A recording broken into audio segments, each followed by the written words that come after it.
Selamat pagi anak-anak, bagaimana kabar kalian? Ibu berharap kalian dalam keadaan sehat dan sukacita ya pada pagi hari ini. Nah, bagaimana liburannya? Menyenangkan bukan? Mungkin dari antara kalian ada yang pergi jalan-jalan untuk menikmati liburannya, dan mungkin ada juga yang stay di rumah bersama keluarga menikmati liburan bersama. Nah, baik yang liburan, jalan-jalan ataupun mau di rumah, Ibu berharap kalian dapat menikmati liburannya dengan sukacita dan bahagia ya. Oke, pada pagi hari ini kita akan memulai aktivitas kita dengan mengucapkan syukur kepada Tuhan, dan pembelajaran kita juga satu hari ini kita akan mulai dengan ucapan syukur melalui devosi pada pagi hari ini. Nah, sebelumnya Ibu akan pimpin kita dalam doa. Mari kita berdoa. Tuhan Yesus, sertai kami dalam melakukan aktivitas kami untuk satu hari ini Tuhan.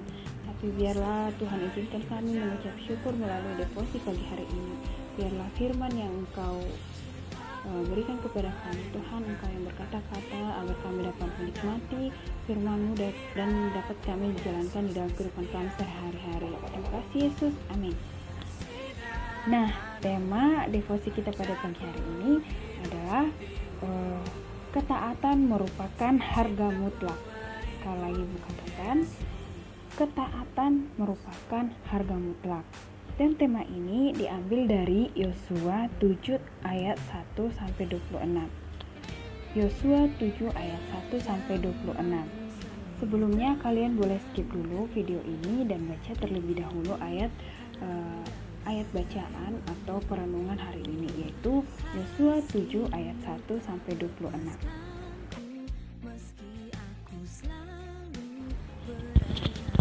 Dalam bacaan yang Ibu dapatkan itu adalah kita tahu bahwa Yosua sebagai pengganti dari Musa untuk memimpin bangsa Israel keluar dari tanah Mesir menuju ke tanah atau negeri, ke tanah yang dijanjikan Tuhan, yaitu suatu negeri yang berlimpah susu dan madunya.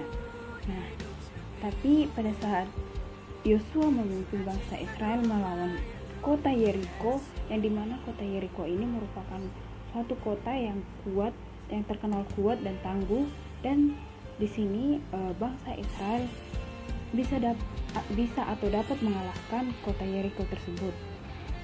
Namun pada Yosua 7 ayat 1 sampai 26 dikatakan lagi bahwa ada suatu kota, yaitu namanya kota Ai, yang dimana kota tersebut merupakan kota kecil dan jumlah penduduknya kalah sedikit dari bangsa Israel.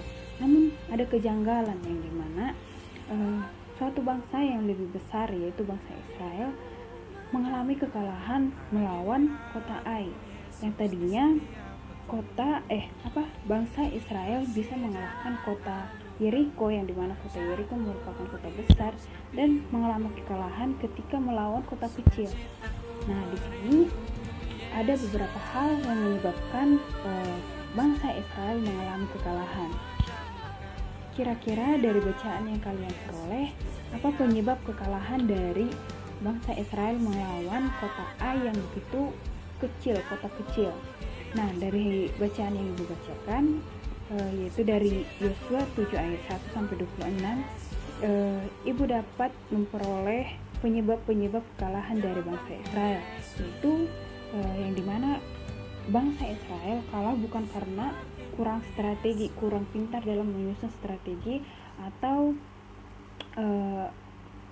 step-step atau susunan-susunan dalam berperang, dan bangsa Israel juga bukan kalah jumlah dari kota Ai.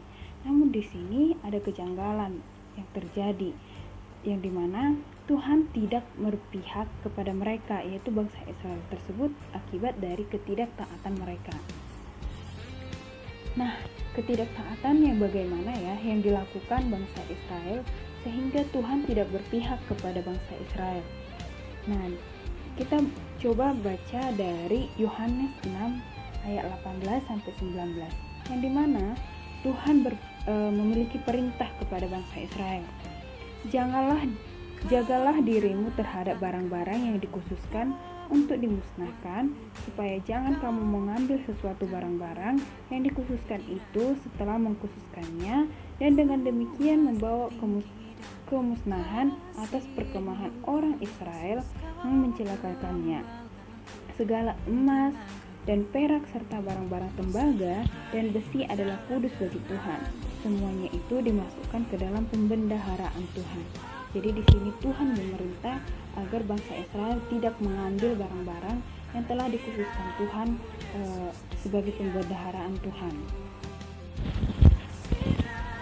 Namun seseorang dari bangsa Israel, yaitu Akhan, melanggar perintah Tuhan. Kita dapat baca dalam Yosua 7 ayat 1. Ibu akan bacakan. Tetapi orang Israel berubah setia dengan mengambil barang-barang yang dikhususkan itu, karena Akhan bin Karmi bin Zabdi bin Zerah dari suku Yehuda mengambil sesuatu barang-barang yang dikhususkan itu. Lalu bangkitlah murka Tuhan terhadap orang Israel. Jadi akibat dari peristiwa tersebut, akibat dari pelanggaran atau ketidaksetiaan dari seseorang dari bangsa Israel itu, akibatnya Tuhan murka kepada bangsa Israel, sehingga Tuhan tidak berpihak kepada bangsa Israel. Nah, di sini juga dikatakan bahwa Tuhan memberikan hukuman atau punishment kepada bangsa Israel. Itu terdapat dalam Yosua 7 ayat 25. Kita akan coba bacakan. Yaitu Yosua 7 ayat 25. Berkatalah Yosua, seperti engkau mencelakakan kami, maka Tuhan pun mencelakakan engkau pada hari ini. Lalu seluruh Israel melontari dia dengan batu, semuanya itu dibakar dengan api dan dilempari dengan batu. Akibat dari perbuatan dari Akhan, dia mengambil barang-barang yang dikhususkan untuk pembendaharaan Tuhan yang dilanggar oleh Tuhan untuk diambil. Nah, karena dia melanggar, jadi semua bangsa Israel melontari atau melemparkan batu kepada dia, sehingga dia dan keluarganya, sehingga dia mati terbunuh oleh perbuatannya. Itu adalah akibat dari ketidaktaatan dari si Akhan tersebut. Karena ketidaksetiaannya itu atau akibat dari ketidaktaatannya itu menjadikan bangsa Israel mengalami kekalahan melawan kota Ai, yang dimana kota Ai ini adalah kota yang kecil.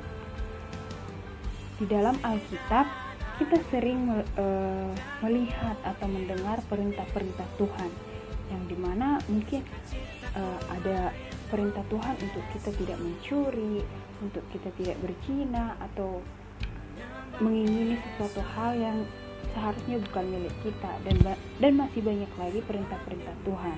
Nah, di sini kita diingatkan kembali untuk taat akan perintah Tuhan dan tidak melanggar perintah yang telah Tuhan tetapkan atau Tuhan berikan kepada setiap kita. Di Amsal 13 ayat 13 dikatakan bahwa siapa meremehkan firman, ia akan menanggung akibatnya. Tetapi siapa yang taat akan perintah Tuhan akan menerima balasan. Nah, seperti perbuatan Akhan yang dimana dia melanggar perintah Tuhan, yaitu mengambil barang-barang yang telah dikhususkan. Kan tadi perintah Tuhan untuk tidak mengambil barang-barang, namun si Akhan ini mengambil barang-barang yang dilarang Tuhan untuk diambil, dan akibatnya Tuhan murka sehingga dia dihukum mati melalui bangsa Israel itu melemparkan batu kepada dia dan keluarganya. Nah, sekian firman Tuhan yang bisa ibu bawakan. Biarlah firman ini dapat menegur kita dan mengingatkan kita kembali agar kita taat kepada perintahnya. Nah, ibu akan menutup devosi kita pada pagi hari ini melalui doa. Mari kita sama-sama berdoa. Tuhan Yesus, terima kasih Tuhan karena Engkau masih menyertai kami Tuhan dan melindungi kami sehingga kami dapat merenungkan kembali firman Tuhan melalui devosi pada pagi hari ini. Biarlah firman-Mu berkata-kata kepada kami dan kami dapat semakin taat lagi atas perintah-perintah yang telah Tuhan tetapkan bagi kami. Tuhan Yesus, lindungi kami satu hari ini, biarlah Tuhan yang bekerja di dalam hidup kami. Ampunkan kami Tuhan atas segala dosa dan perbuatan yang telah kami lakukan. Hanya dalam tangan Tuhan, kasih-Mu kami terima selalu Tuhan. Ampunkan kami atas segala dosa kami. Terima kasih Yesus. Amin.